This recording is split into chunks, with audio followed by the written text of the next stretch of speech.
saya Wardah Lutfia, Manajemen SDM semester 5. Pada kesempatan kali ini saya akan membahas tentang review jurnal Sociopreneur. Bagaimana Sociopreneur? Sociopreneur sendiri berasal dari kata sosial dan entrepreneur, yang artinya seorang pembisnis yang menjalankan kegiatan wirausaha dengan fokus menciptakan dampak sosial bagi masyarakat. Secara umum, Sociopreneur adalah kegiatan usaha yang tidak hanya berfokus untuk mengambil profit, namun memberikan bantuan sosial di dalamnya. Kegiatan usaha ini tidak untuk memperkaya diri sendiri, tapi berkontribusi dalam mensejahterakan orang lain. Terbelakang Sociopreneur. Menurut Muhammad 2017, kewirausahaan di Indonesia masih belum berkembang, yang dapat dilihat dari data minat menjadi wirausaha baru 3,10% yang berwirausaha.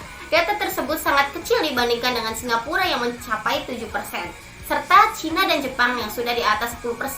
Sementara itu, data Kementerian Koperasi dan UKM ASA 2017 bahwa jumlah pengusaha Indonesia di tahun 2017 menunjukkan kisaran angka 1,6% atau sekisar 3,8 juta orang. Tentunya, dari kedua data di atas menunjukkan bahwa masih diperlukannya upaya-upaya peningkatan minat dan membangun mindset wirausaha secara kontinu. Salah satunya adalah peran penting dan munculnya wirausaha sosial diharapkan dapat turut berkontribusi menciptakan lapangan pekerjaan, menghasilkan ide dan inovasi dalam menjawab masalah sosial di masyarakat.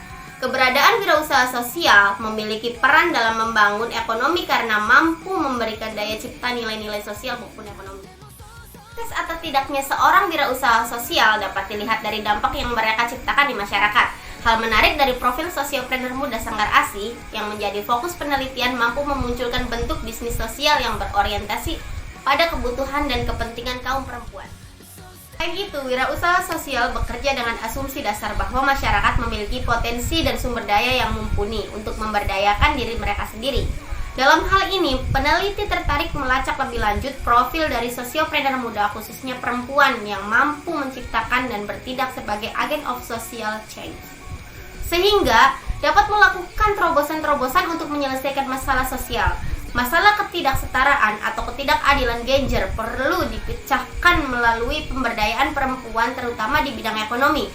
Menunjukkan bahwa adanya keterbukaan akses terhadap peluang-peluang ekonomi menjadikan perempuan menjadi punya kesempatan sama untuk menjadi sukses sebagai wirausaha, termasuk sebagai wirausaha sosial atau Sociopreneur. Penelitian ini menggunakan pendekatan kualitatif dengan pilihan metode studi kasus. Peneliti menggunakan metode ini untuk mengganti secara mendalam mengenai profil Sociopreneur muda perempuan, yang dalam riset ini disebut dengan mom Sociopreneur. Tipe studi kasus dalam penelitian ini adalah tipe studi kasus intrinsik, yaitu studi untuk mendapatkan pemahaman yang lebih baik dari kasus yang khusus karena seluruh kekhususan dan keluarbiasaan kasus ini sendiri menarik perhatian. Dalam hal ini, peneliti melakukan identifikasi terhadap aspek internal dari profil Sociopreneur muda terkait dengan proses merintis, mengelola, dan mengembangkan Sanggar ASI. Selain itu, aspek manajerial dalam pengelolaan dan strategi pengembangan model bisnis sosial dalam merespon perkembangan inovatif terkini, aspek latar belakang keluarga serta relasi sosial, ekonomi, dan budaya lingkungan masyarakatnya. Kerangka teori penelitian ini merupakan studi awal berfokus pada tingkat analisis individu yang bertujuan mengidentifikasi karakter sukses dan proses inovatif dari Sociopreneur muda. Mengidentifikasi sumber daya pengusaha akan membantu untuk menghubungkan kompetensi dan kemampuan kinerja suatu usaha. Selain itu, hal menarik dari riset ini adalah aktor Sociopreneur muda adalah perempuan yang kemudian oleh pelakunya diperkenalkan istilah mom Sociopreneur. Hal tersebut menjadikan studi kasus ini menjadi berbeda bila dibandingkan dengan profil Sociopreneur lainnya. Perempuan memilih menjadi wirausaha karena adanya kesempatan, misalnya meneruskan hobi, mengikuti pasangan, dan memanfaatkan waktu luang. Dalam membangun analisis, teori dukungan sosial khususnya bagi perempuan wirausaha menjadi relevan, yaitu mengacu pada Host dalam Purnomo 2011 yang membaginya ke dalam 4 tipe dukungan meliputi dukungan emosional, dukungan instrumental, informasi, dan persahabatan.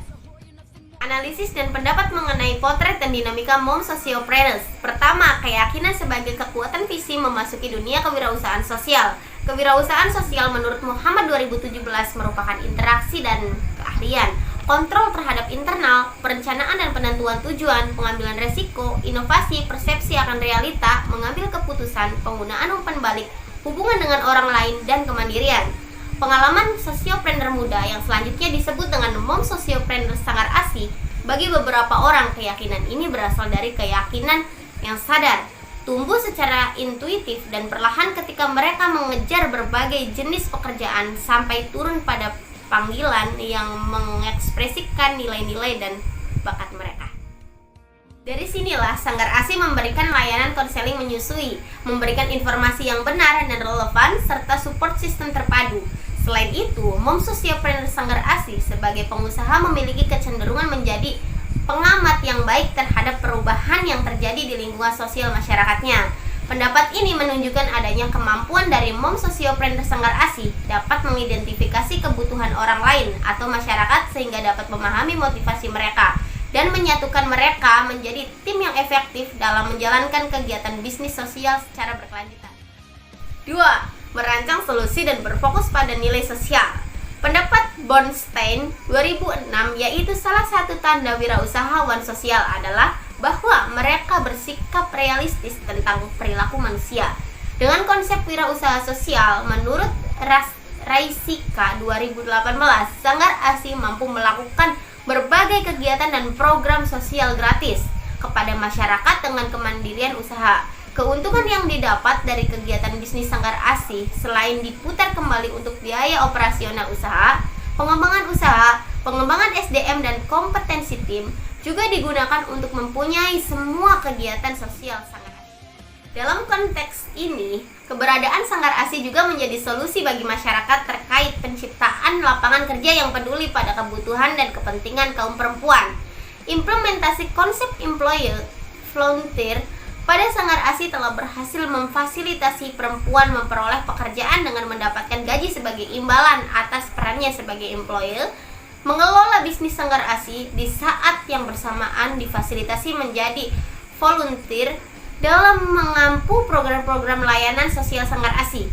Dengan demikian, perlahan tapi pasti dapat menuai kemudahan yang dia bangun dari kemitraan baik dalam rangka penguatan kapital atau modal SDM ataupun manajemen perusahaan yang memiliki potensi keberlanjutan pada masa mendatang.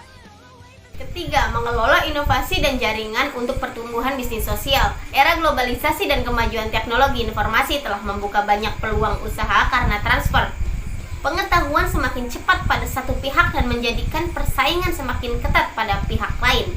Muhammad 2017. Dalam penelitian ini, penerapan proses inovatif dalam strategi bisnis oleh sosiopreneur muda melalui rintisan perusahaan mempertimbangkan aspek relasi sosial yang dibangun di atas fondasi kepercayaan. Proses inovatif dilakukan dengan memberdayakan beragam pilihan usaha online yang digunakan sosiopreneur muda untuk mencari tahu kondisi ketersediaan jumlah pasar, sarana memenuhi segala kebutuhan informasi, pilihan strategi pemasaran produk bisnis sosial. Upaya Sanggar ASI dalam mendekatkan bisnis sosialnya dengan masyarakat melalui pemanfaatan teknologi informasi berbasis media sosial seperti Instagram. Keberadaan media tersebut menjadi salah satu sarana informasi dan menentukan keputusan konsumen atau klien dari layanan bisnis sosial Sanggar ASI untuk membeli produk atau jasa layanan Sanggar ASI. Bisnis sosial Sanggar ASI dilakukan dengan kompleksitas jaringan bisnis yang berkembang juga dipengaruhi oleh ekstensi kepercayaan baik dengan mitra inti maupun kepada konsumen atau klien dari layanan bisnis sosial Sanggar ASI. Posisi sosiopreneur untuk aktif dan kreatif dalam membangun jaringan kerja dapat mendukung keberlangsungan unit bisnis sosial rintisannya. Dengan demikian, sosiopreneur sebagai aktor ekonomi mengambil tindakan di dalam area sosial ekonomi yang mempengaruhinya untuk tidak hanya mempertahankan bisnis sosialnya, tetapi juga membangun aliansi kerjasama dengan banyak pihak. Sekian penjelasan dari saya. Semoga jurnal ini bermanfaat dan menambah wawasan bagi kalian. Wassalamualaikum warahmatullahi wabarakatuh.